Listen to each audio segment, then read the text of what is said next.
Good morning, distinguished guests, ladies and gentlemen. Welcome to today's PowerTalk session on the topic Leading for Longevity, the board's role in driving innovation. Leading today's session is Dato Technologist Dr. Shanmuganatham Palanisamy, founder and chief executive officer of Actron Sdn Bhd.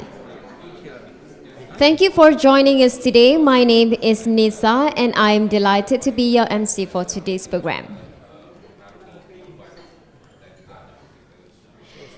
Before we begin, I would like to go over a few housekeeping notes to observe. The restrooms are located outside the ICDM office, gents on the left and ladies on the right as you exit the main entrance. In case of emergency, please use the emergency exit doors outside of the whole area. Please follow the instructions given by the ICDM team. The fire evacuation plans are at all exits, and ICDM have internal fire marshals to assist if anything. We'll have a Q&A session at the end of the program. Feel free to convey your inquiry during the session. At the end of the session, we will provide you a QR code for you to scan and to send us your feedback.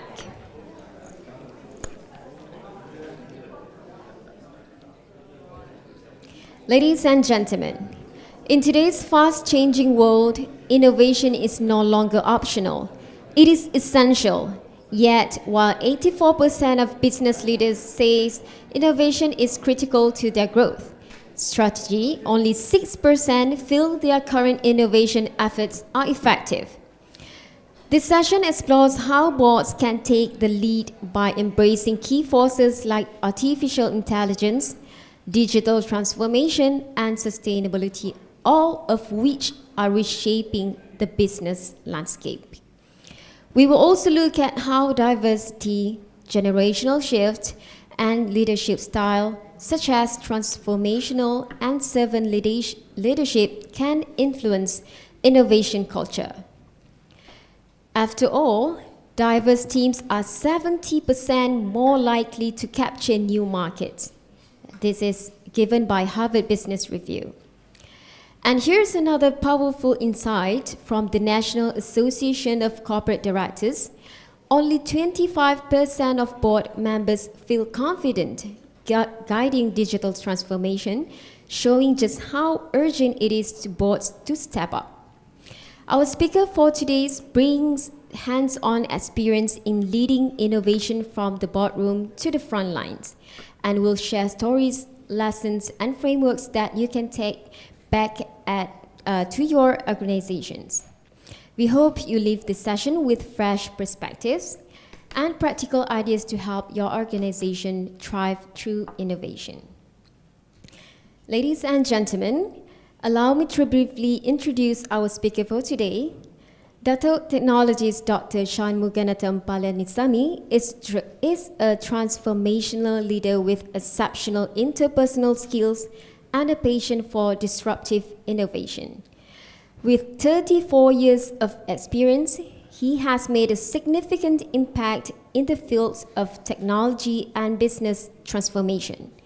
He is the founder and chief executive officer of Actron Sdn Bhd, a deep tech R&D company specializing in embedded software stacks for RISC-V and ARM-based processes, a company pioneering open technology standards, advancing embedded product development, and enabling next-generation AI-driven and cloud-integrated solutions. Prior to the setting up Actrons, he was the former CEO of Contra Malaysia. During his long tenure in Contra Malaysia, the German MNC, he managed to transform Contra Malaysia from a manufacturing inclined company to a R&D COE, Center of Excellence for the Embedded Computing Technology, and a sustainable business organization. He is also a member of Board of Governors Asia Women's Leadership Project, the AWLP, and chairperson for Strategic Initiatives Pillar 1, ENE, productivity nexus E&E value chain. All right, without further delay, please welcome Datuk Shan. Morning, everyone. So first of all, thank you very much, Anastasia, for giving me an opportunity to share some experience. So I know a lot of technical terms we're using and all that. Don't worry, I'm not going to go very technical, I know. So I'll reach out in a share so that you can easily understand. So just a little bit of a very quick background. I was a little bit fortunate to get education in overseas, and I got opportunity to work in overseas. Coincidentally, from day one, I was working in R&D and all that for 35 years. It's pretty much an innovation in my blood. So what I wanted to share, I think when the topic was given, leading the longevity, is about how do you set up a company that can last very long. The longer an organization is, that reflects how good quality of your organization. People buy it because it's been long enough.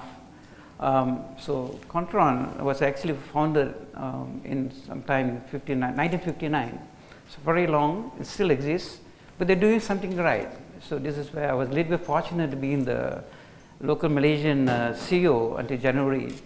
Then after that, 2 weeks later, even though my wife was expecting to retire for a year, but 2 weeks later I set up my own company, and there's a reason to it. So what I want to share later, I'm going to a little bit quick about use case from the corporate world. What does it take to stay very long? Yeah? At the same time, now I came back and set up my own, and what I'm thinking right now, even though it's 6 months, but I just want to share what I think. Whatever I'm thinking is hopefully the companies last more than 20 or 30 years, yeah, from day one.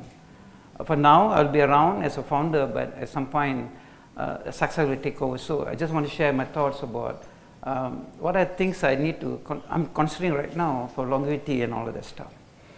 The part of it, when I come back from overseas to set up this company, it was a local organization. So I have deal with a different type of board of director, local Malaysian, a completely different way of seeing things, because you come from overseas, a lot of ideas and all that, but it will take some time to convince the local board of directors. Then at some point later, an American company acquired us. A totally different board of directors. They understand technology, different. And then after that, a German took over. So it was very progressive in innovation when the board understand exactly the innovation impact.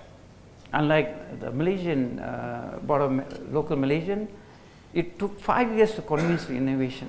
So that's why very important, whatever I'm about to share here. Understand exactly, it's very important. Despite you have a great CEO, you have to be supported by the board, the members, and the more you understand, the more better it is so I'm going to share, allow me to share some few slides. I might be wrong, but please, I'm not. I assume, because I sit in being a CEO, presenting some board, typically before pandemic, I realized typical questions, the debate and guide us and all that.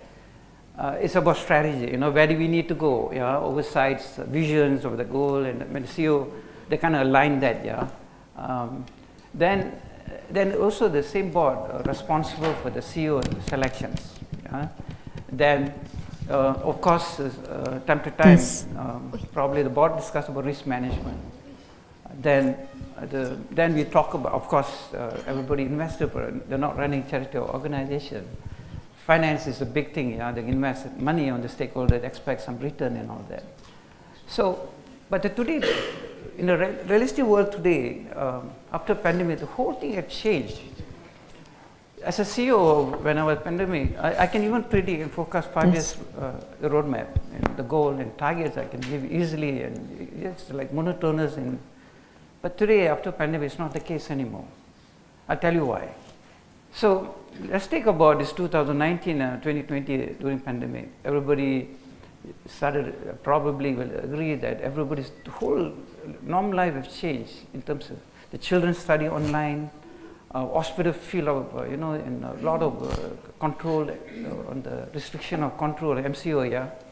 Many things happen, and a lot of things that we used to do is completely disrupted. What happened is that if you really look at, if you are in Malaysia particularly, 98% the organization registered is SMEs. Only 2 or 3% the so-called MNC guys. But you know the 2% MNCs are creating about 46% or 49% of jobs. The rest comes with these SMEs. So during the pandemic, because the way a business done in a SME is a very one-arm kind of thing, they roll the money, cash flow within 6 months. The MNCs hold the money, and things like that. Imagine asking the SME guys to completely don't work. So there was pretty much whatever saving they had for 5 or 6 years is cash, right? It's all burn out. If you can see some of the statistic from SME, statistic of Malaysia, you can see it about only 53 are able to survive for 1 or 2 months. Yeah, this is a real survey. For nearly 67.8%, there was no sale revenue at all during MCO. Imagine you don't have revenue, but you do have, you have to still have to pay rental, utility, like or not. Yeah, so a lot of people are just using their own cash until a point came to a point of 50% SME went bankrupt, chapter 11, So it was so bad because nobody ever thought about the pandemic. So these are the things SME went through. The problem was because the digitalization automation in SME is very poor. Unlike the MNC guys, so we're still able to work remotely thanks to the IT infrastructure. Unlike for SME, they very much depend on the labor intensive. They never thought that this thing will happen. So they cannot do even a business like e-commerce because they don't have that kind of infrastructure to support them. So that is the question on this giving highlight. Pandemic came nowhere disrupted, and I'm sure many disruptions are going to come on your way. Is the organization ready for it? What does the board support to mitigate, predict certain things that you have to prepare now? Yeah. So that's outcome of the pandemic. I'm talking about 2019 or 2020. Then we thought everything was good, and what happened is that there's a global supply disruption. Even me, I'm a technology person and all that. I have only one PC at home, notebook. My children, because they go to school and I have a notebook. If anyone wants to send an email, you can use mine and stuff like that. Imagine during pandemic, about everybody needed some kind of digital gadgets. It means what? Indirectly, that means the increase of the semiconductor is huge. So that makes the supply, they couldn't cope up with the demand. So there a lot of disruption happened, even a simple car. You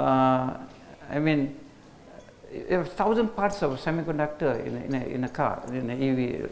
So there was only one part was missing. That the whole automotive couldn't even assemble. Then later they traced about it, the part shortage was come from Malaysia. Overnight, Malaysia became the radar of the world. What's happening, semiconductor? Even the government probably started putting a lot of emphasis on semiconductor. Do you know before this RMP 12, I think, 11, the E word is complete, it's not there. They have only 2 sectors, they call manufacturing and services. So somewhere it's hidden, this so-called E&E and semiconductor. But after pandemic, the problem started realizing that this semiconductor is directly supporting 60% of your exports. Today, whatever, if you want to do any setup company and all that, the government priority on the incentive, if anything, see the buzzword called semiconductor, AI, things like that. So no more incentive going to the pioneer status like what you used to be thinking. But this is a huge impact for Malaysia, it's impacted. So anyway, I'll touch about the tariff thing later, because 60% export, imagine this tariffs going on with Trump and all that. It's going to be a major impact for the country growth. Yeah, so this is something that the board should aware about it. How do you mitigate into this part? So anyway, so global supply was disrupted, And everybody was very excited because during what happened, the big boys and all that, they give this work around, work from home. So everybody felt so excited with spending quality of time with family and children, family and friends and all that, and still get paid. So everybody's so excited about it, and suddenly the next thing you know, when things back, everybody has to come back to work. They're so excited the new arrangement of working from home. That nobody wants to work, and many started to massive resignations. So that happened in Western world, yeah. So the massive resignation. I quit. You know, if you ask them to come back, because last time you can work any part of the world to support your corporate world, and now you are saying, hey, I'll come back. Like take as the 1 year of Elon Musk want to lay off people is forcing them to come back to office. If you don't come back, what is this? You are fired. So that's how, in a way, you do that to avoid compensation. Yeah. So this is what happened during that time. Then we thought, okay, now this is that. The next thing, we want to follow up inflation up. The war from nowhere happened in Russia and Ukraine. So even though the war in Europe, but we also affected because the things that you feed our chicken here is come from Ukraine. So that's how the world works. Everything's interrelated. Somewhere, somebody cough, we get flu here for this reason. So when you shake up the global aquarium ecosystem, everybody is impacted. The war in Europe will impact us. The logistic cost become 30% extra because the war and so on. Anyway, so there's the other part of it. Then there was the same time Taiwan was sandwiched between US and China. So that's another dilemma because 70% of your semiconductor global chain come from there. Your wafer fab, yeah, that make IC, they come from Taiwan. So imagine, we already have, because of the pandemic itself, it's a huge disruption. Now imagine something happened on the factory, on the fab in the Taiwan. It's a massive impact. So that was something happened, and then we thought, okay, no, this is good. So 2023, the recession comes in, and everybody started, then we're laying off, yeah. So when you have a recession and all that, things have become very expensive. When you're expensive, people started to buying less. And when you less, the manufacturer decided, no, I don't have so much overhead. And this is where the big companies started laying off, yeah, because they had to answer for the bottom line, for the shareholders and so on. The best way, they thought, by reducing OPEX, because 80% or 70% of any OPEX cost will be salary related. So they thought by laying off, they still the numbers, yeah. So then we started a lot of this fighting, I don't want China, I don't want, if you team up with China, I'm not going to work with you. And another guy said, if you team up with US, and so on, that kind of thing. They said, okay, maybe we should the countries started working friendly alliance to do business and so on. So it's where that time there was a agreement, Trans-Pacific Partnership, yeah, Comprehensive Progressive Agreement. CPTPP was formed, and things like that to avoid disruption and all that. And what Trump's do first term, it pretty much killed the word called globalizations. America come first and all that. So everybody need to find some other means of doing trading. So what happened to as a country of Malaysia, right? All these things happening, I'm talking about pandemic and all these things that we have walked through. You look at the bar, all the while we're so much depending on DDI, domestic investments, the orange part. Over the time, look at it after the pandemic, where now we are heavily depending on FDI. As a country, used to be very strong in DDI. That's why if we are in that form, whatever reason, we don't care about what Trump said. You've got to still survive, we do, because of self-reliance. But today we are heavily dependent on FDI, mostly come from US, and this is where you can see, and there are things, a lot of uncertainty creating in the business, it's kind of dropping up, and now with the tariff thing, it's going to be pretty impacted, to be honest. So that's a scenario we have flipped. the pandemic, all these things happen after the pandemic, so many changes. Every year, something's just popping up. Yeah? So, this probably stakeholders like you all can aware about this kind of trends going on. And you know these things everywhere, like it or not, AI is here. It's disrupted every sector, not a single sector not affected by the AI. Like or not, we'll be live in two worlds. Either you're a developer of AI, either a user of AI. Cannot avoid this. So we should start embracing AI to do your work, any part of your process, yeah, and not everybody in R&D. People like, so in my organization, we do both. Heavily involvement in AI in the process system and also in the design. And you will be very surprised the outcome if you really believe on that.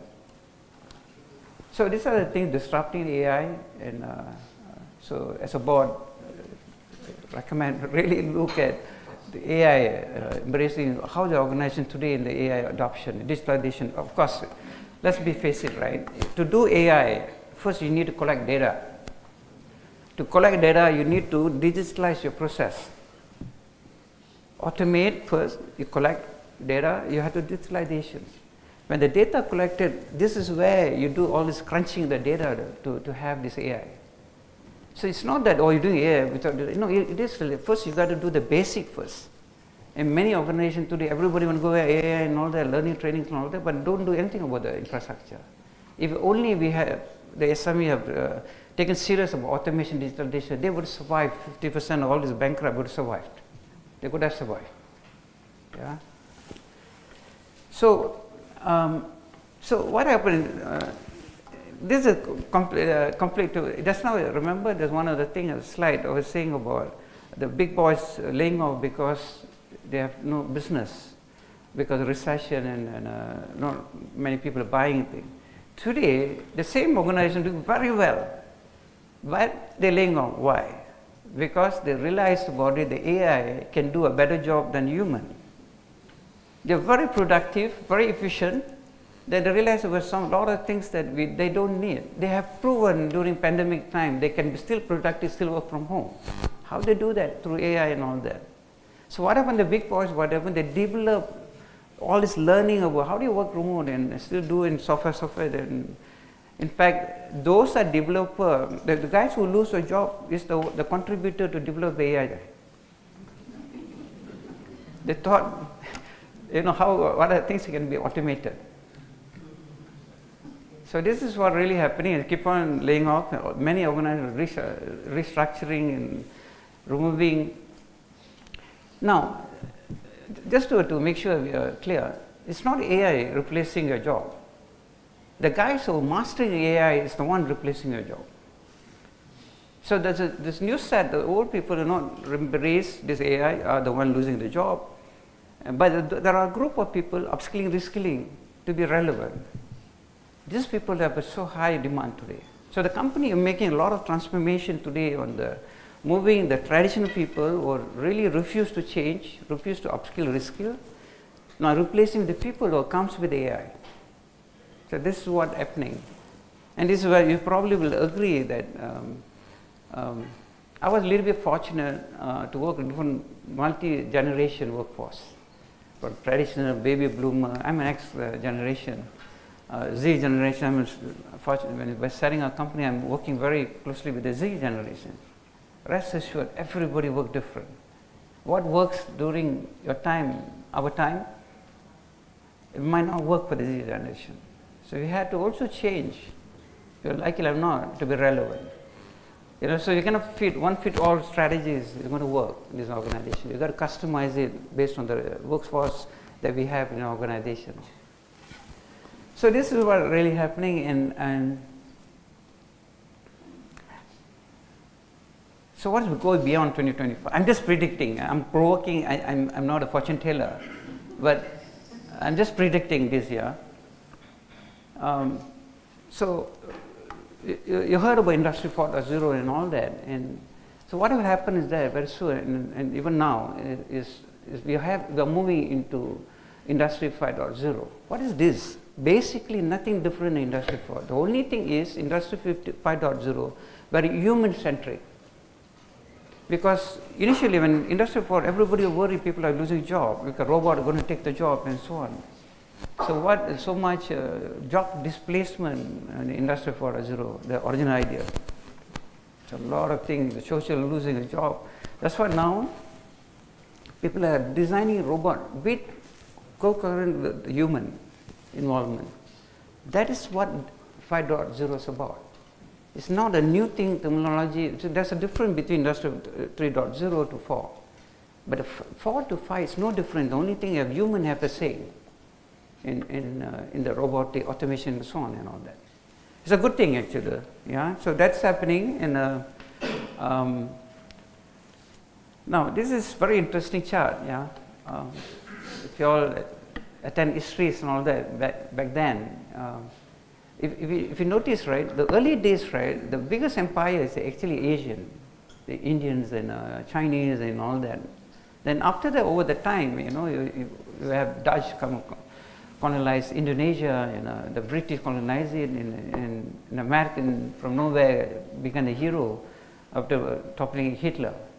Yeah, and today they are the current global leader and trying to dominate everything about it. This is history. Now what's going to happen is that, and this is prediction again, yeah, I feel the Asian will be back for the next part. The Chinese, the China, yeah, and India and so on, because the big thing is going to be here. Westerns came to such a saturation. US, thanks to Trump, is really shooting his own foot over the Americans. It might be good now, but it's giving a long-term impact for US. I don't believe they're going to be a leader. And it's a completely different perspective how the leaders are thinking. So I believe some little bit of a change of world order might happen. The way the trends are going in. So, and this global tariff and all this become amazing. As a country we have to be at 10%, and present this announcement 25%. Then then another threat. If anybody countries decided to team up under BRIC, I add another 10%. And this I think, and it's continuing to become big bully in terms of doing business and so on. So imagine that after pandemic, people are struggling to survive. So it used to make hardly a 10% gross margin. So it is still okay. Now imagine now with this tariff of 25% on top, 15%. Some company will be busy for nothing.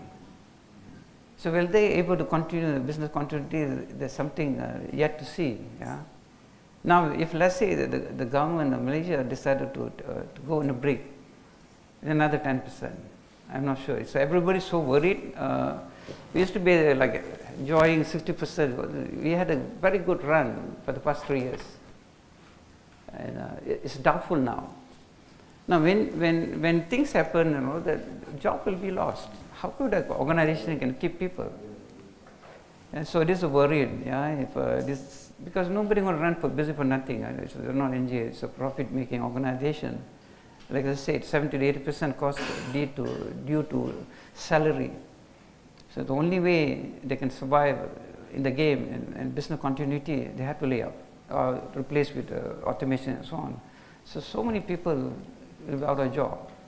Imagine the new fresh graduate coming out. They have to compete with those who have been laid off. So it's going to be a major challenge for the next 6 months, and the way Trump's looking at it, so I don't. It's just as I said, I'm just predicting. Yeah, I might be wrong. I hope I'm wrong. Yeah.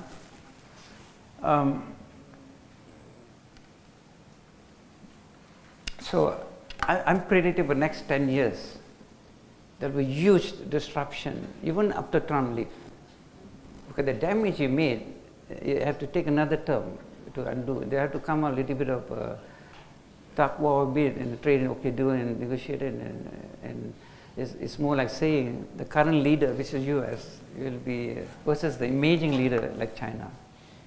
And along this process, the question is where Malaysia positioning. which sides, don't choose side. If you don't choose side, what do you do?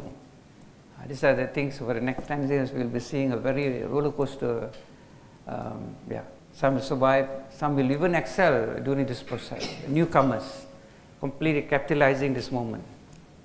Could it happen? So now the question about I'm asking you all. Remember I started off with a little bit of thinking process, what the board thing, what to do, very straightforward thing. But today I think it's good, the board.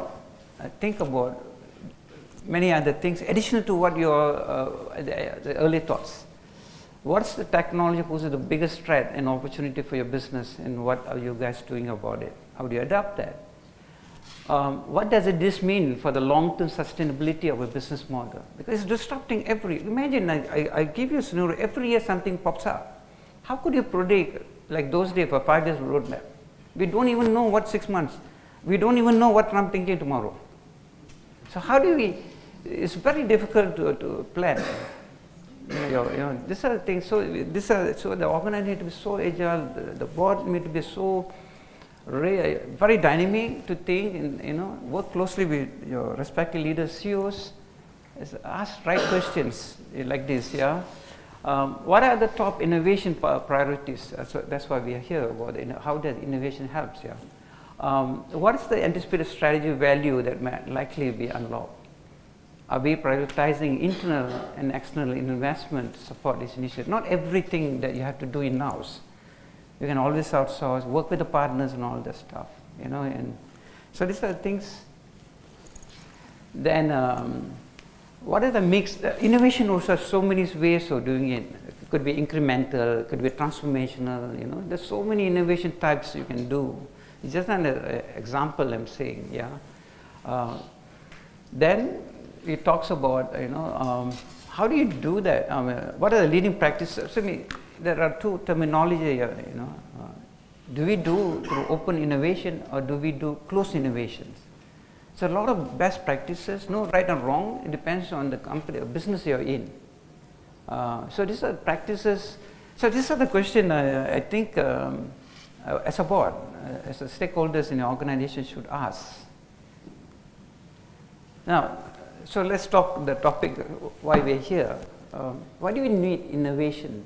If you do the way we do today, incremental slowly, you're probably lucky with 10%. What if now today, look at the US tariff thing.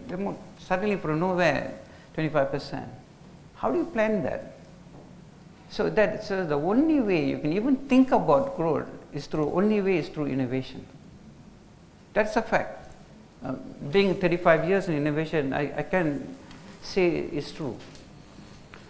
In my experience, being the CEO in an organization and all that, it will have always, everybody will go through this three stage. How do you survive first? First is like break even, you just have to self-sustain, Then one is self-sustainable. During pandemic, the only thought we're doing, how do I survive? You don't talk about profitability at that time. You don't talk about growth in pandemic. How do you survive? How do you sustain? That was the thing. And once you sustain about it, the next thing what you do, how do I make profit? Profit can be increase your revenue, or another way, reduce your OPEX and you make profit. So some are strategy with cost control, just to make the bottom line. But it doesn't mean you're going to grow. But the profitability is so important, crucial, because through the profit you reinvest in the innovation for the future growth.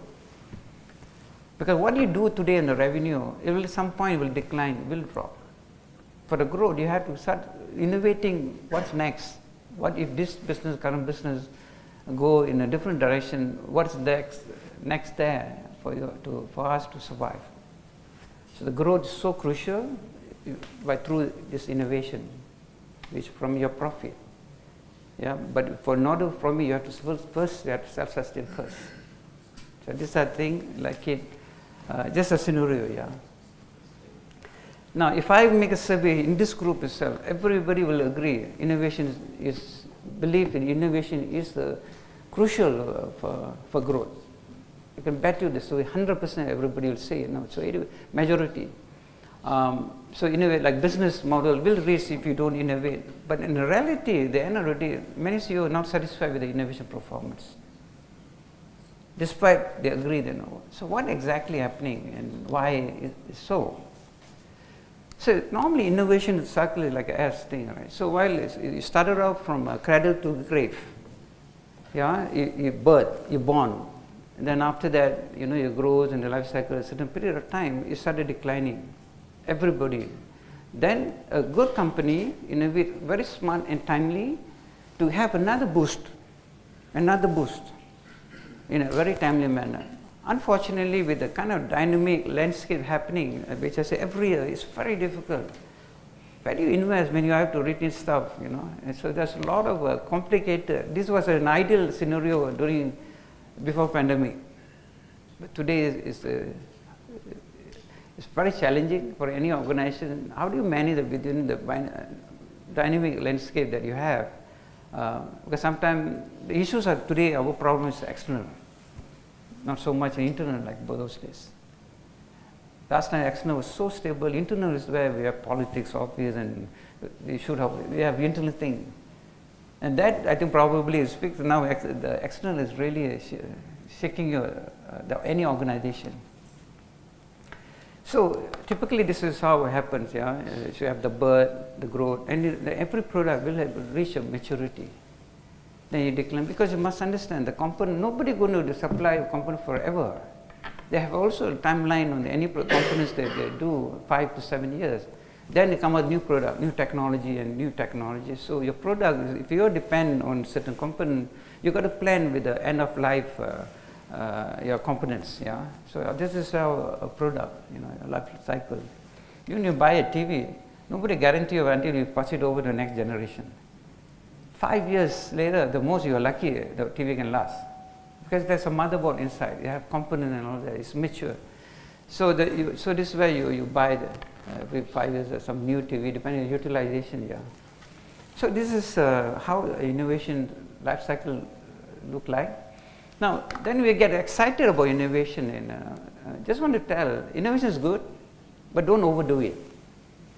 Because there's always a two sides of coins, good thing and bad thing will happen side to side. Let's take an example about our excitement, I want to digitalize, all this stuff, transformation, Obviously, the terminology, you deal with IoT, Internet of Things, IoT stands for big data, cloud computing, and AI, and so on, and all that. And while the objective of novel, we want to, the purpose of benefit, we want to have monitor the environmental, we can have more resources efficiency, a smart energy management, and reduce the greenhouse impact. But at the same time, do you realize about it? This requires a lot of big data center.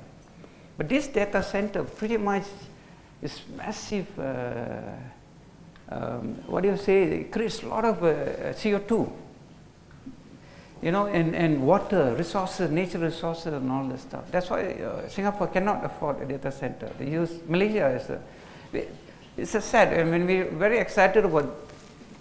I hope the policymakers not here to saying that.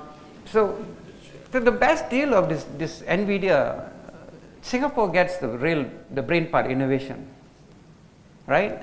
Then the server of the making NVIDIA happen in Vietnam. But the data center we get Malaysia. How much a data center can create job? 20 people, 30 people? But it sucks out natural resources, water. So the guys are developing Singapore with a smart nation with the expense of Malaysia in the resources.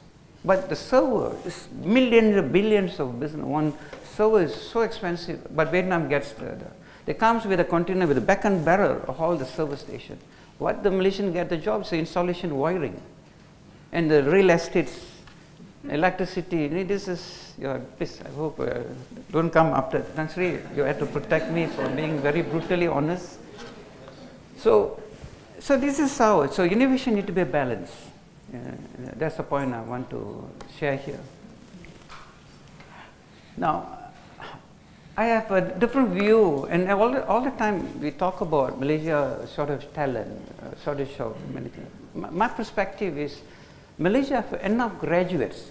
What is we are shortage is talent, and this talent needs. When you define a graduate and a talent, there's a difference. Is the talent have certain competency. Yeah, so the competency, so this competency comes from the knowledge. We go to school, universities and all that, we learn indirect, things like this, we learn knowledge. But the skill set actually comes from the company that you join. Let's say if you join in a semiconductor, they build semiconductor skill sets. If there's somebody joins my organization, we build embedded skill sets. Skill sets varies based on the technology the company do. You don't study, build skill set in universities. You get knowledge. Now then sometimes you wonder that probably some of us come from the same university, one excel, one not. Why? Because this person that excel have that certain ability, the ability of a high level of creativity, critical thinking and problem solving. Yeah, so having a knowledge and your skill set is one thing.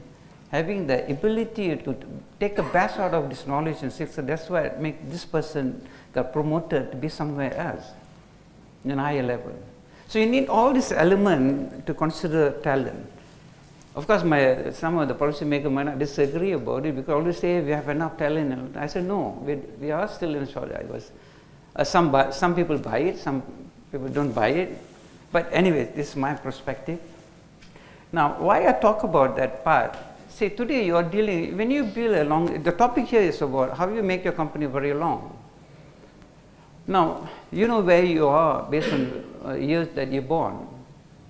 But if you're building a company for the next 10 years, 20 years, who's your workforce majority going to be? It's the Z generation, or even beyond that later. So you need to understand exactly their characteristic they're looking at. They're very creativity. They're born in the world of tech, everything. So if you're an organization that doesn't give you the kind of digitalization, automation, and all the AI, do you think you're able to retain these people in your organizations? Cannot. So you have to build the organization for not build a company that make you comfortable for you. Because this is what I know.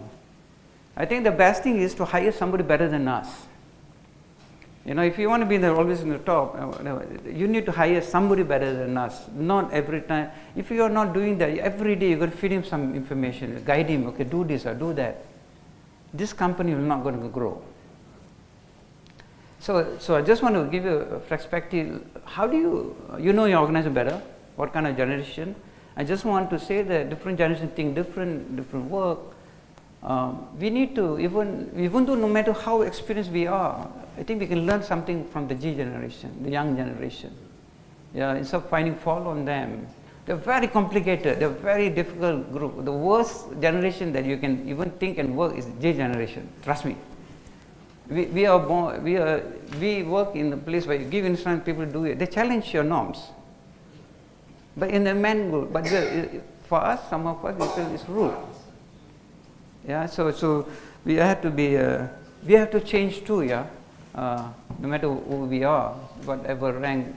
So I just want to say that if you want a company to be very long, also consider the workforce that you have. So again, I'm going to walk through. I don't get super other. Let me walk through my life. When I worked for this MNC for 28 years. So this is how very colorful and this is the kind of thing, look at it every year I get to. So it's not one fit, it's easy life in running an R&D organization or even. So if you can see it, there are some abbreviation there, RI and all that. RI stands for radical innovation. So innovation itself, there's so many innovation, 12, but what I used in my organization for 20 years to be relevant and still survive. In our, probably I would say that innovation in my company, a lot of people thinking innovation is a luxury and optional. In my case, innovation is a necessity to survive. So I have to do this kind of different, when you have this Malaysian flag down. So I was working with this local Malaysian, and that time the businessman, they say, hey, I want to design an RF technology. So I started building up with Radical, because completely designed from scratch, because I was the first fellow and start up the whole R&D. So it takes time, because even though I had a little bit of fortune working overseas and all that, I thought, and they offered me to come and set up, but the easy part I thought, because working in Hong Kong, China and Canada and all that, you learn things. How do the guys in Hong Kong, they are very good in innovating, very fast. When you go to Canada, they're more structured, very structured, with something you don't see it in Hong Kong. So I thought I have these two best world out of it. And I thought when I took the job in Malaysia to set up, I thought it was an easy thing, plug and play. It was different. What I had is a Malaysian talent, Malaysian graduate. And that time, asked them to do design, because we are so trained to memorize things in this education. They refuse, so they're so scared to make mistakes. Innovation have to make mistakes, and we had to make mistakes fast and learn. It was so, it's crazy, and the shareholders, literally, I don't understand this. I have the shareholders all come from, don't want to mention the company name and all that. It's come from a certain chamber of commerce, it's very community based.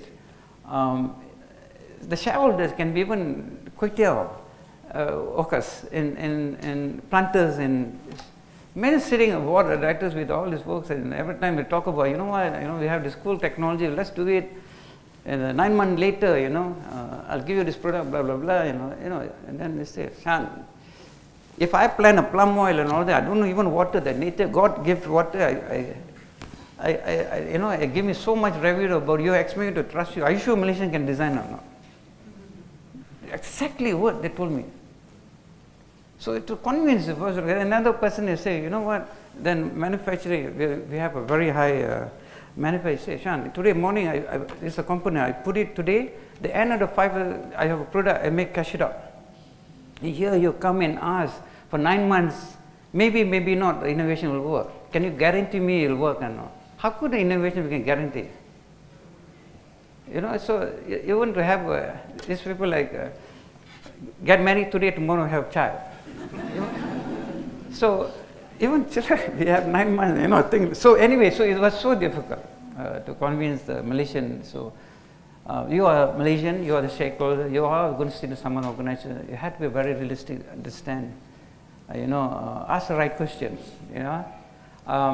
But when I went to this American company acquired, they were very, so how do we see? You see the growth.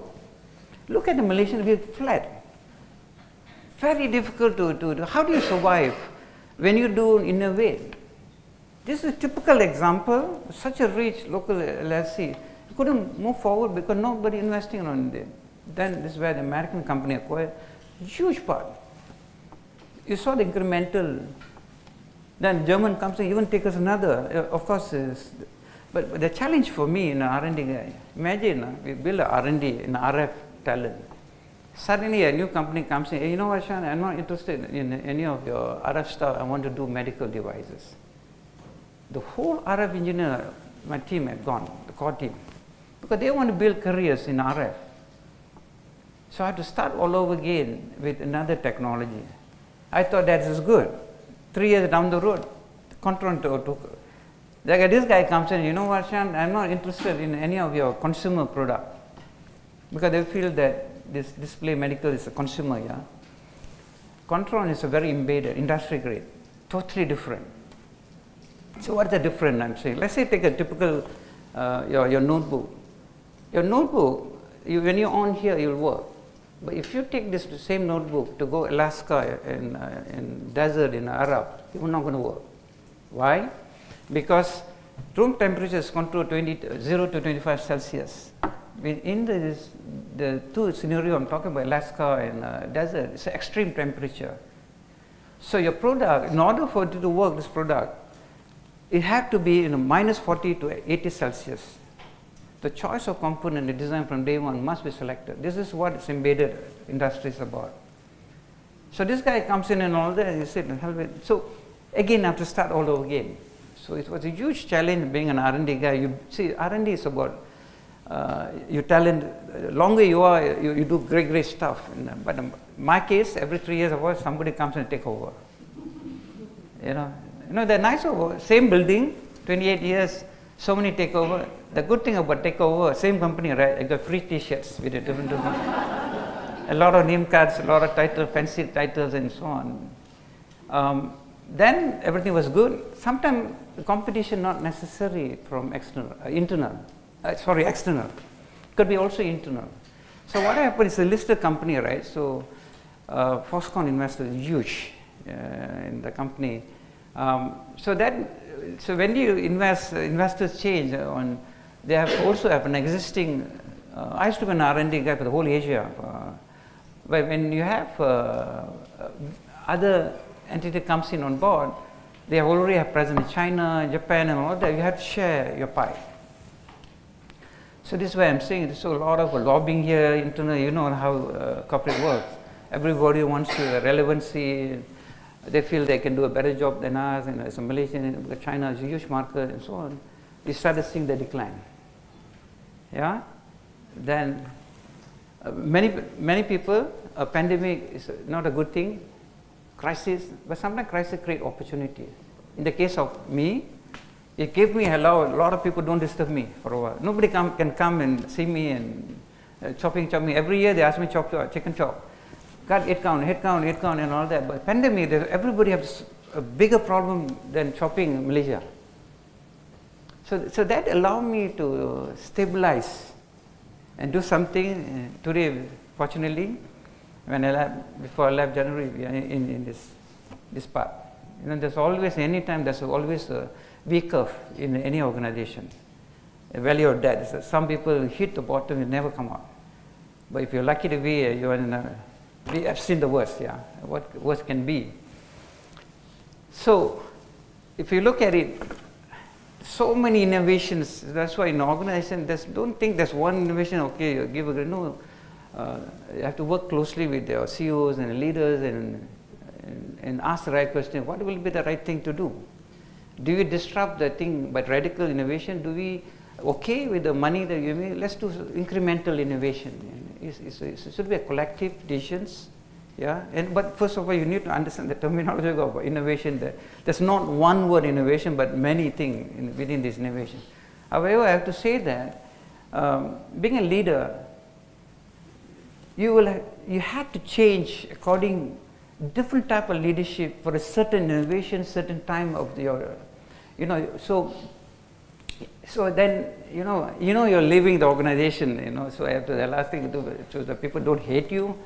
So you have to be more diplomatic, make a decision with consensus. But when you are in the situation of crisis, you have to be autocratic. You just bulldoze it through. You have to do so because if you don't do, people lose job. Because people are taking over. They want to disrupt from RF to a medical, and it's a very disruptive. And if you listen to me, what do you think, and all that, you will finish. So that time you have to be autocratic. People hates me a lot during autocratic. But so at time people don't even sit beside me in a canteen. They see me 100 meters away, all chabut. But you have to do what you have to do. So I was flagged by 10 minutes, but a lot of good stuff ahead. So anyway, I'm saying that if someone asks me, what is your leadership type? I probably will say I'm a situational leadership. Where in different situation I behave different type. I think in the world today is so dynamic. I think that's the best leadership we can do now. So so then I'm starting up my own company and all that, right? And I want the company to last. And there's two ways founders can think. Majority of founder probably think about how do I cash it out. In order that kind of mind, you always need to make every year profitable. That was money. And in my case, I like to leave a company that the company will still survive without me, without me and all that. And you have to do it different. So this is what too much technically. Don't worry about all these things. So when you want to design a product, you all start from IC, and eventually you have all this component to do to serve that sectors. Then in the world, we have only 3 technologies, like it or not. x86, ARM, and RISC. Now, x86, anything you use Intel and AMD is ARM. Sorry, the x86. And today, I think you heard about Malaysia, about 1 billion on ARM. That is the world. So, RISC-V is open source, China is a company. So I knew Contron when I was working in the RAID 1 zone. It's a decline in technology, and you need to be deep pocket, big guys like Contron to survive. For small setup, it's not going to be the right strategy. I knew what to go to. Of course, you had to the low-hanging fruit braid and winner. So you said, okay, let's focus on ARM. But remember, RISC-V will be dominating this to replace the place because RAID used to be in the middle. So I kind of think about all these things from day one, which technology I want to do. And today I'm there, and probably a few years later, my successor will take over. Yeah. So R&D is long. To develop a product, it's a lot of things you have to do. So you have a question: do I do it the way traditional way of doing R&D? I don't have deep pocket like control and all that. How do I do and still produce the same thing control? This is where the beauty of the AI agent comes in. You literally can automate by having a lot of technical things. But basically, let's say you have a shape of that. You say, you know what? Talking to AI agent visual. Say, okay, I have this shape. Can you design so and so this kind of interface and so on? And it automatically does that. Of course, the tools idea is not up to that, but I want to start from day one with AI. I want to be the heavy user of AI user and also AI developer from day one. So that if you do that, you don't have to lay off people. But today, most of the organization, because then people say, why do you, if you know this, why didn't you do it in control? The reason why I didn't do it because the advancement AI was not there. Only this 2024 is a massive change on the AI agent. Second part of it, you have different generations. A lot of people are so reluctant to change. You have so big organizations, very difficult. Everything is one cannot, this one cannot, that cannot. But as a founder, right, I can dictate from day one. We are going to do this, and everybody has to follow. If not, don't. So you don't lay off people because everybody knows AI. Yeah, these are the things I'm saying. Anyway, so this is just running through. And give an example. When you do layout, you got to place the component. Things that it takes about 3 days to do placement. In the future, maybe it will be 17 minutes. And maybe today we see a lot of people are labor intensive. In the future, this is where the industry 5.0 is about. You're going to work closely along with the robots. This is what I'm saying. And you might even see not a single human in the production. And that's how the future might look. And sorry. Hey. Sorry. So even administration, HR, finance, sourcing, it's all today if you want, actually can automate. You can just have the one, if really have the kind of the right tools in place, you can even have one person can do HR, finance, purchasing, everything. That kind of advancement is so great. Even now. Yeah. So this is just a short. When you do innovation, so many ideas. I think that when you have a meeting, you must have a free flow of ideas. Let them talk.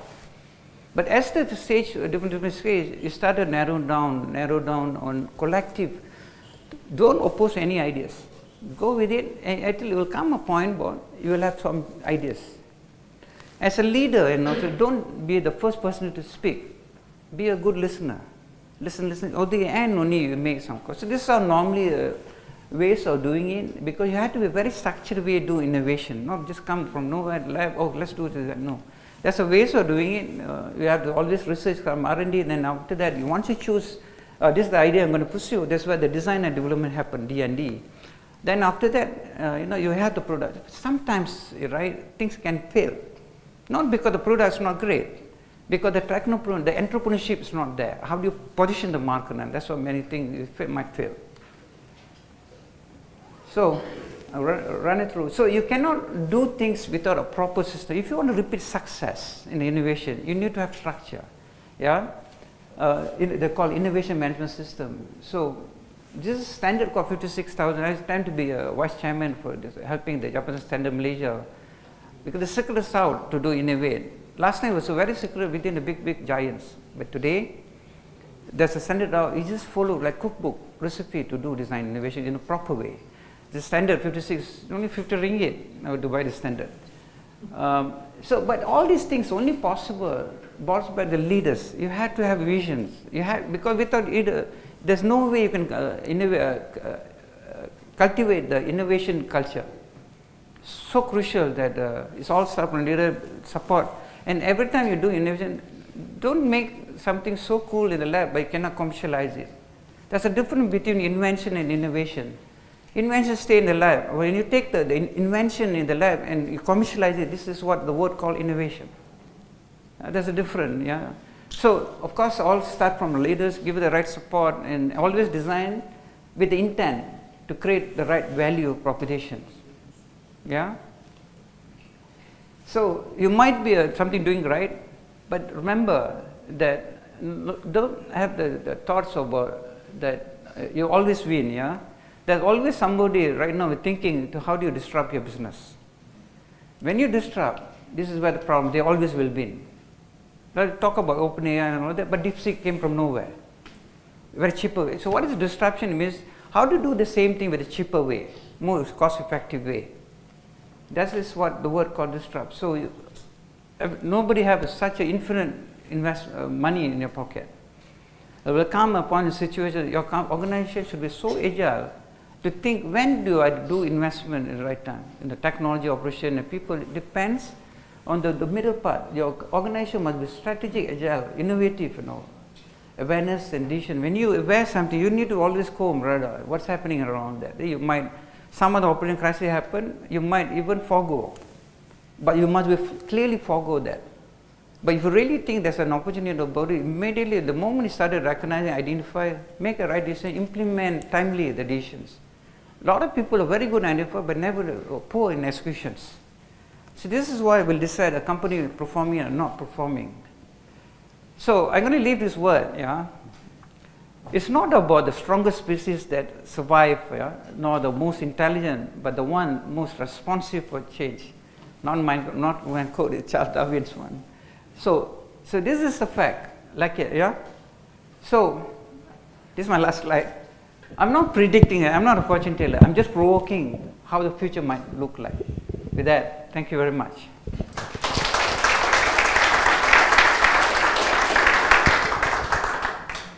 Happy to take questions and Q&A.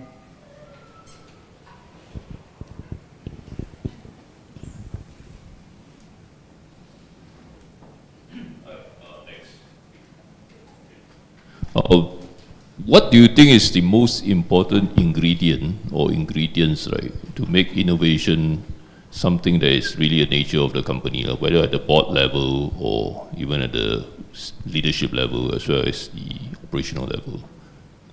See, I think thank you for the question. I think innovation not necessarily always the product. Everybody think innovation is a product. No, innovation can be in the form of process, can be a product, can be even the service we do. Anything that create a new value proposition is an innovation. So your question is what board and all that. I think as a board, right? I think we always need to embrace new technology. In order for us to advise, you have to master the subject. You must know this, and when you know something, and you also need to do a little bit of benchmark every time. See what the other company doing, what the company. You must always ask. But many cases of us, we are always nice to the CEO. We want to guide them. This is a nice. Then another extreme, they like to bulldozer through, threaten the CEO with the fear. So I think the best way of being innovative is to being a board need to be a little bit innovative of being open-minded, by sincere. Oh, I've been appointed. I have my job to ask the right question, but because the guy say, you're not contributing in the board. No, you must sincerely, when you ask, raise anything, make sure you ask because you really want to help him and guide him in organization and things like that.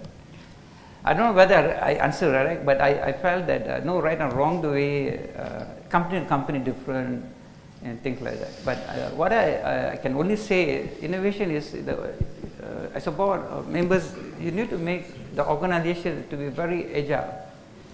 The organization must be so dynamic until, let's say something pops up, like tomorrow Trump says something. What do you do?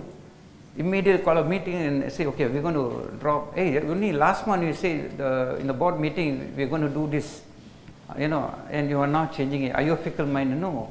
I think you should able to. You should be in the situation. Even you decided a board, you can change the next day. Does your governance allow that or not? Don't stick with the strict governance. This is how we have to walk through. Like it or not, we're going to sink the ship because we already captured the meaning. We had to execute it. Things like that. And then this is my thought.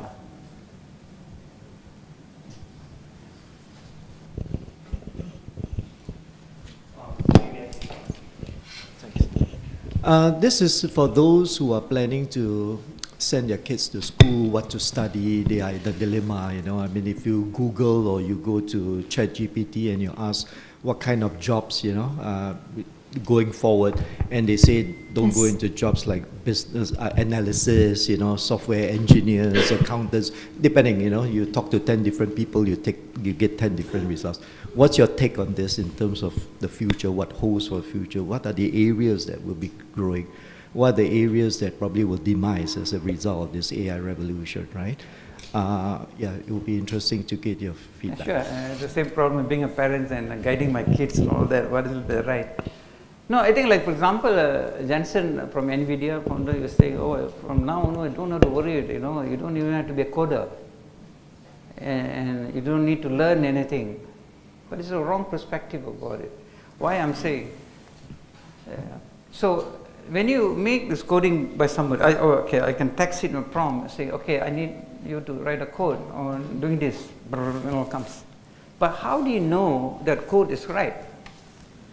You need to be knowledgeable first to even change and tweak it, and this requires a basic.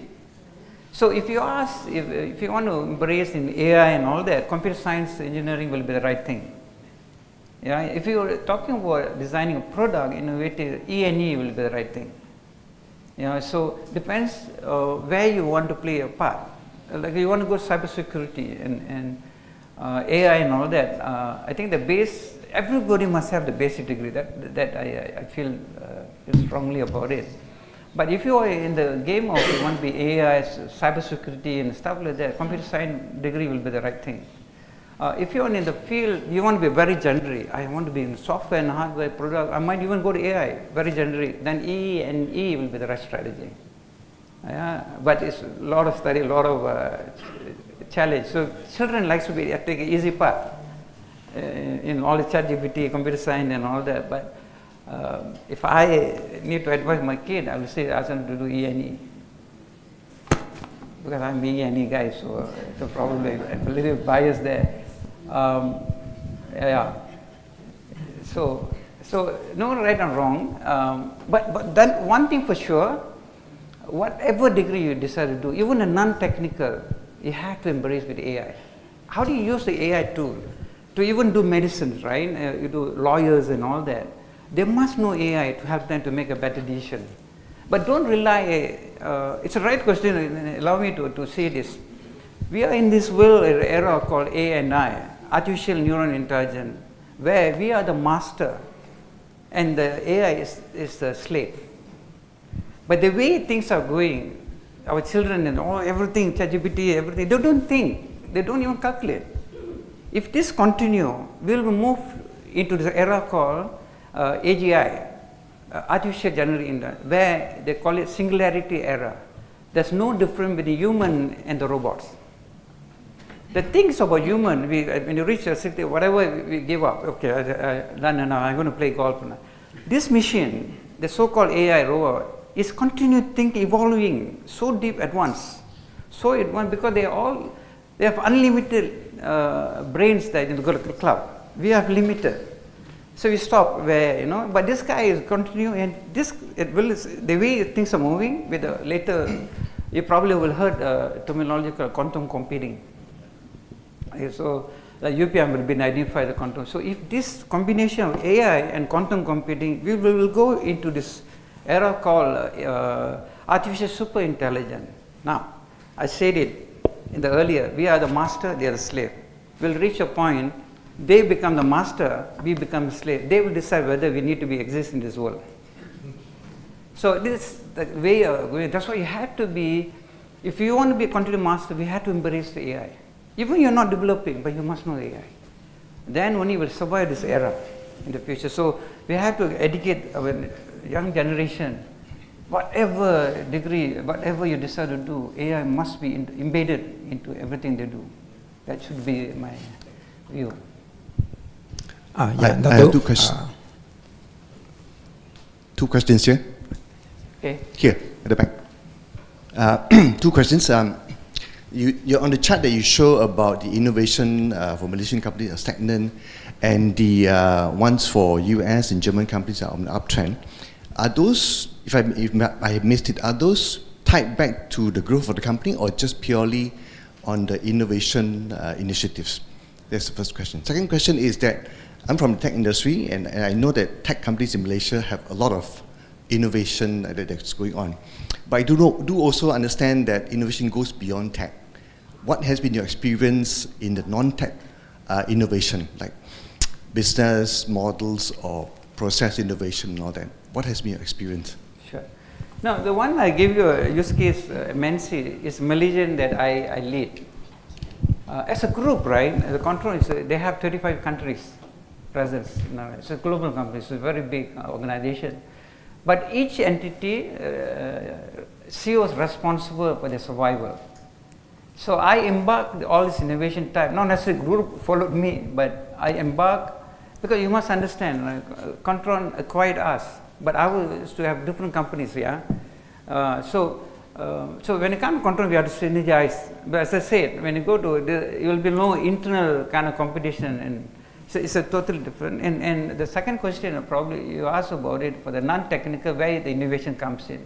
Yeah. So as I said, let's say, for example, let's take about the generic first. Even a technology company like us, we still need HR.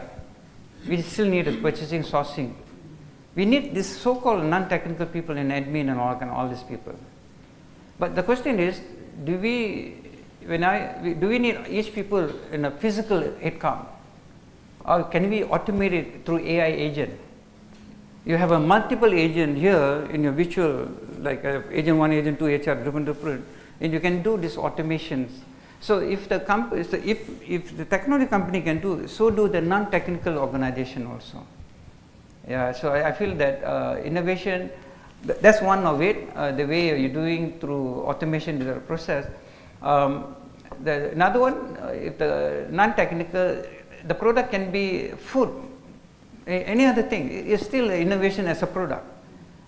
In our end, we're designing computers and all stuff like that. But if you're non-technical food retail and all that, they're also a form of some form of product. So in short, I would say that whatever you do, I think I would just start from a system, innovation management system. How do you translate ideas to innovation idea? That if most of the organizations don't have that, it's just hey, let's design something A and B, and everybody design and all that. After that, okay, how do you repeat new product portfolio? That's why they fail, because they don't have a proper. So I always say, start with the proper from day one from the system and process. Thank you. Yeah, Dato', thank you for the wonderful presentation. I have two questions here. Number one is, I look at your world order change chart or the graph. I think it's very interesting. You can see that the Dutch were the dominance, and then after that the British, and now is the American. So from your prediction and your assessment, how long will this American be in dominance over the next how many years, and who will be the next one coming up? That's my first question. My second question is on the Industrial Revolution 5.0. As you know, we are also, you have mentioned that the robot, the machine will take over a lot of our manual work. But in Industrial 5.0, how do we maintain the workforce at the same time embark in AI? Yeah, these are my two questions. Thank you. So very tough, because I'm not a fortune teller. So at least we know Trump, I think he's just only interested about him. what he do and showing that it does and all that, but he doesn't know the damage. So the next term, even the Democrats comes take over and all that. The damage is so severe to build a relationship. It's easy. It's difficult to make relationship and retain so long, but to snap an enemy is so easy. They have to restart all over again. By the time whoever is coming is gone, US will lose the grip. If the break everybody, if every country, I mean the threat is if anyone goes additional another 10% tariff. So this is where how far willpower of this any country leaders want to take a risk. Do you really want to go break? Or no, I have to go and negotiate and negotiate and negotiate with this US. My personal view. You are talking about, see, Malaysia can be only 30 million population, right? It's small. But we have such a huge blessed multiracial, where root in China consists of 1.4 billion of population, whereas India have 1.4 billion. The combination is a huge market. Then additional, ASEAN have 600 million. When you add up all these things, assuming, you are talking about nearly what? From big around there, why care about this US? I mean, easy for me to say because if you ask the big MNC, you can talk big, you are out, you set up one company, you're only looking at it, but I already invested so much. So it's a difficult, it's my just personal view.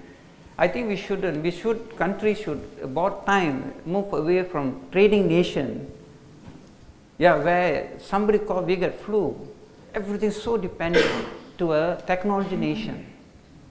This required the country to spend a lot of innovation effort initiatives seriously. You have seen the graph, used to be the DDI higher than the FDI. Over that time, you're so happy with product from China and Taiwan, easily buy trading. And we become a trading nation. That's why it's so dependent on everybody. What the country had done at the end of the day, we used to be a developer. I came from a very early time where we do real R&D. When you do R&D, there's a multiple waterfall effect where we create jobs. Because we are the front end, we do R&D, we decide where the manufacturing should go. So you create job sales and many other things. But unfortunately, when China opened up, everybody said, everybody go to China and all that. Then we realized about it, there's no way you're going to compete with the so much labor intensive, because those days no automation. And so might as well we buy things, we sell. What we have done, we've made so many salesmen in this country. So we have to go back again and say, we don't have that kind of population. But remember, if China can produce 1 or 2 million robots to do manufacturing to replace, they're not cheap anymore. If they can do robot to do manufacturing, so do we. We might have 30 million, we can do automation, bring back the R&D. When you make the manufacturing, but this manufacturing must be AI factory.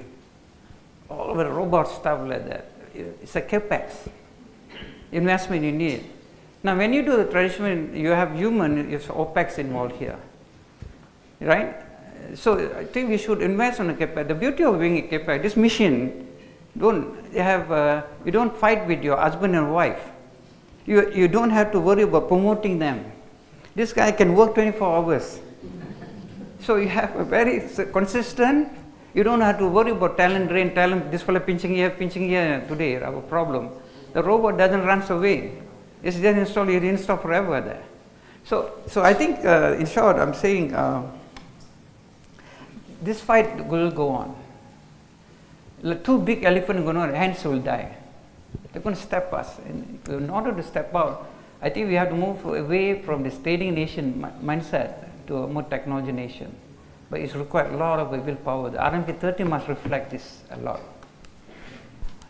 Yeah, so that's all I can pretty much share and all that stuff. Right, hello. I would like to ask you a question on how do you see a role of change in customers' life for boards to have a good conversation in driving innovation? Thank you. You're saying how the boss communicate with your employees? Yeah, I mean in helping them driving the innovation, particularly on customer change of their life. Would that affect the decision for boards in driving innovation? Thank you. So I'm sure you all attend so many, a lot of ideas were given by previous sharing and all that. I think my experience, I think as a leader, you had to be very transparent. I have this habit of having town hall. In the town hall, I faced all the employees to ask any questions. Because I want to make sure that if the company will showing all the numbers, if they want to leave the organization, in many cases leaders, we don't tell suddenly close shop. They are family, they could have made a decision if news is coming, they would have. You rather have people who are give completely open transparency. If you want to stay, your crisis is going to come. You want to stay with us. If you know, we understand, no problem. So I had this street, and I used to always tell, if the moment I refuse, moment avoiding town hall, the company is in trouble. But no CEO wants to go in front, brag about the performance and the company, So I was really fortunate, and that made a lot of transparency, the loyalty, so they were there thick and thin. So for many years, innovation, one thing, for us to be survived, you need a stability in a talent. Without a very stable talent, you will never going to innovate. And so that thing, and you have to also be very transparent to customers, because of them we are here, and you have to do what you would not think that we develop a technology, it is good for you. So very timely communication, real-time communication is so crucial. Even though they hammer you and all that, you have to be open-minded about it. Yeah. Communicate. That's all I can tell you. With any stakeholders you have. Yeah. The same goes to, as a CEO, you have to communicate with shareholders also. What's real in the ground and all that. Don't hide it. Yeah. Hi, I have one question. Before that, I want to relate back to Aloysius' question about what the younger generation should study. I just read an article by Bill Gates. He mentioned that the only one that will survive the longest time will be programming. So it's related to maybe your suggestion about E&E. So all these technical areas, probably there's one, not yet until AI picks up everything about humans, probably then they will take over. So my question is relating to your early diagram about funneling creative ideas plus technology, right? So you have the concepts, development, then the ideas. Before then you see whether it's a product or a process before it moves on to innovation, whether it involves technology. My question would be, during the conceptual phase or the idea generate phase, and let's say it involves technology, do we need to get someone who is familiar with either technology or AI to ensure that we have a more likely success in moving up to the innovation part? Thank you. So yeah, right. This is very specific when you talk about digital transformation, particularly you want to AI. I'm making a very generic description. What I'm trying to say here, when you want to innovate, first thing you should do what you're really good at. See, when you, I'll give an example what I do in control and what I'm moving forward. We are in this space called embedded computing technology. Now, first thing before you want to innovate, you must have a creativity mindset. As a talent I define. You have to have talent.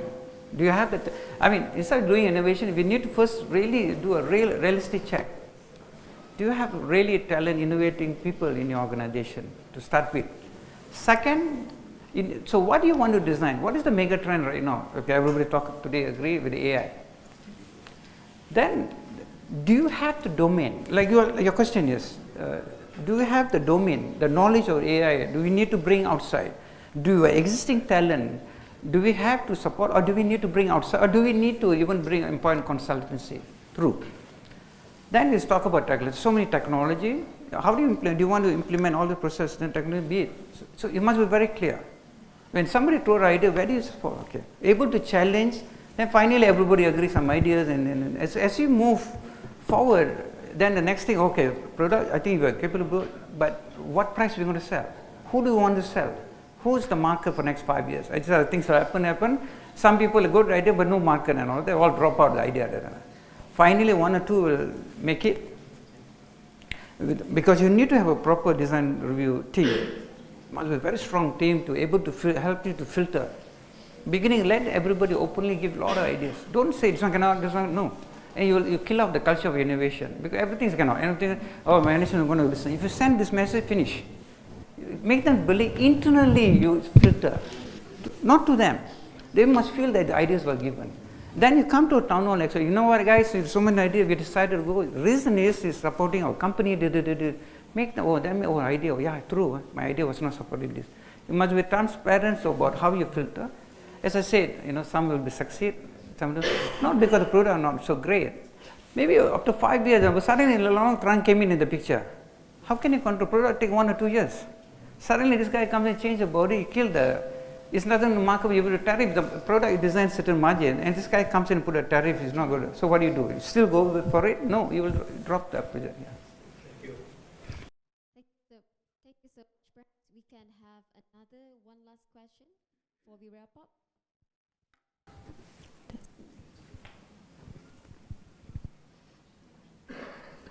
Yes, please.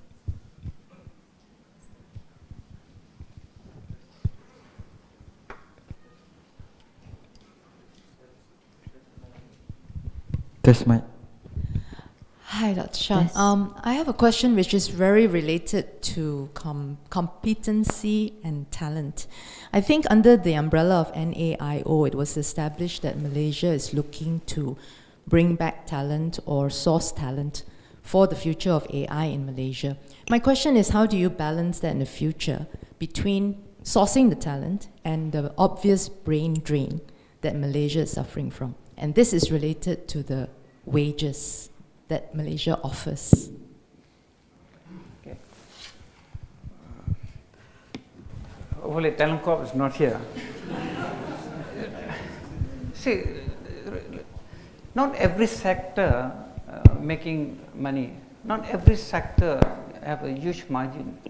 Having a directive, we have to retain talent by increasing salary, without even thinking about the product increase of productivity. Ask ourselves, when you have a graduate, how much the graduate changed for the past 10 or 20 years from Malaysia? Nothing. But you expect to increase the salary from nowhere. But starting salary, by the time I graduated, was so pathetic. So 2000, that's why a lot of engineers, not a lot of people go to engineering, all went to Petronas. 6,000 during my time and all that. The engineering was not sexy enough. It was 2000. But today, the praying handsome. If a fresh graduate come with EE background, okay, same graduate, let me disclaimer a bit. It depends which company sectors are going in. If you end up in semiconductor IC design, your starting salary is 6,000 to 8,000. The same guy graduate, your colleague, your friend, peers, you end up working in a SME company. He will start, guarantee you, with 3,000. Same degree. You end up in IC design, because today the world is semiconductor. 65%, everybody willing to take the best cream of engineers to pay anything without even increased product. They believe they will build a skill set because you have the right attitude, you have the knowledge, but skill set I'll build. I want the best. Everybody wants above 3.5 pointers. So if big MNC, like they have an AI algorithm, all universities they do CSR. You think they do for free CSR? All the big MNC. Again, I don't get angry. So they go to ocean and just put a net, take big fish or small fish. Take everybody, leave nothing for the SMEs. Then they keep it 1 year in a contract. They pay good money, right? People fall into this thing, like they're locking it. 1 year later, the big MNC will do, small fish. What happened is that this 1 year, 2 years in this big organization, they didn't learn anything. You are coming out industry with 1 year experience, with the salary they pay very high. You come into the SME cannot afford. I might as well no experience, although might as well I hire a fresh graduate. Okay? Because 1 year gap in the MNC, they keep it quiet. Only certain people, because sometimes MNC need head count to attract the HQ. Oh, I have talent, I easy to attract, I need investment. They simply need to show numbers. That kind of scenario happens. And so that's one thing. And you were saying about how do you stop the brain drain. Singapore, right, starting salary is 4,000 to 5,000 Singapore dollar. most of the guys so attractive. You know, obviously the first thing I dream, I'm going to work in Singapore. That's one, engineering. Do you know, I was reading an article in the morning, Singapore government minister or medical or whatever, they went Penang to recruit doctors. 300,000 in a year salary. Who doesn't want? Even we might use medical. We already shortage of these medical people. So this is what they're bringing. One of the biggest export of Malaysia is talent. No product, no semiconductor, talent. And unfortunately, we're not able to retain, you know, sadly. You know, so we have a great thing we can do, but we're losing so many talent out there. You know, it cannot stop. You know, because why people live must, not everybody go money. There are certain things that we have to fix it here in the country by merits.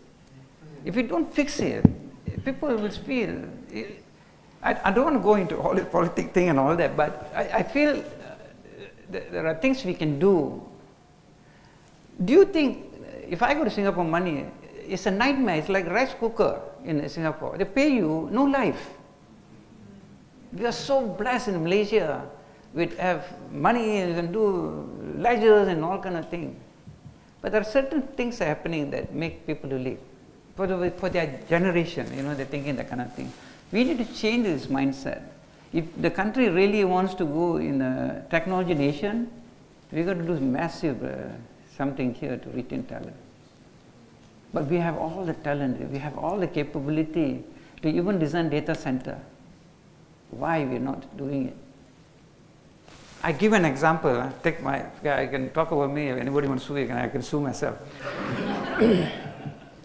When I was in a corporate CEO, every government, the company called Contron, Shan, we should do Montron. Hey, I don't have that kind of money, you know. Don't worry, government will back you up. You come out and do everything. I come out 6 months, not a single incentive I get. And I'm a person who's known in industry. Even I don't get it. How do you expect innovators this country to stay here? They go elsewhere. I can raise fund. But I'm too patriotic Malaysian. Even my car number is Malaysian, Malaysia 6 and all that stuff. So this is the fact. Relative. We have to change, you know. I'm sure many Malaysians love to be here. I got a lot of friends. I graduated in the US and all that. Many of them settled down. I came back, decided to come back.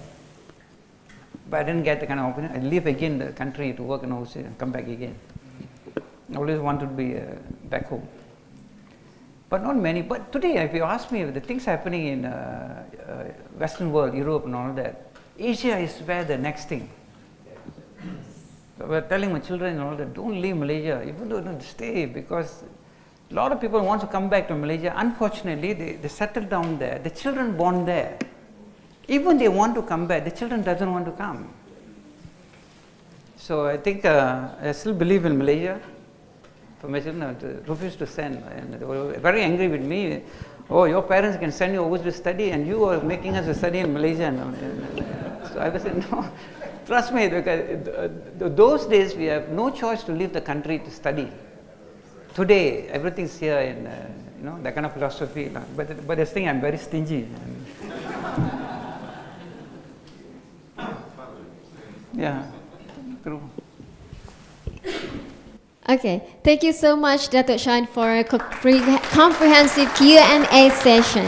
Before we end our program, I know we are a bit overrun from our initial schedule, but we would appreciate if you could spend about 3 minutes of your time to give us your feedback by scanning the QR code on the screen.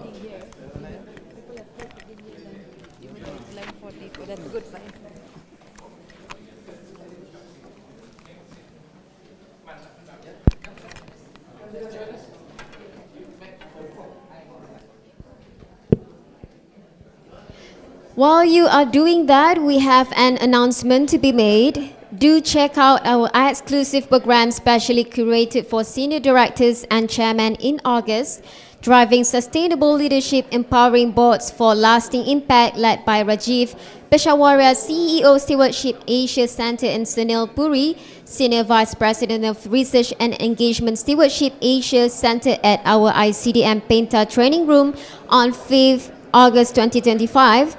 And our first director series in year 2025, from disclosure to decarbonization, climate governance for the modern board, by Dr. Renat Su, Head of Corporate Sustainability, Yinsen Holdings Berhad, on 11th August 2025, here at our ICDM Penta Training Room. I think we have gotten the feedbacks from most of the participants. Thank you to those who have completed the questionnaires. To those who did not manage to complete the questionnaire, we will include the link in our thank you email as well. With that, we have come to an end of the program.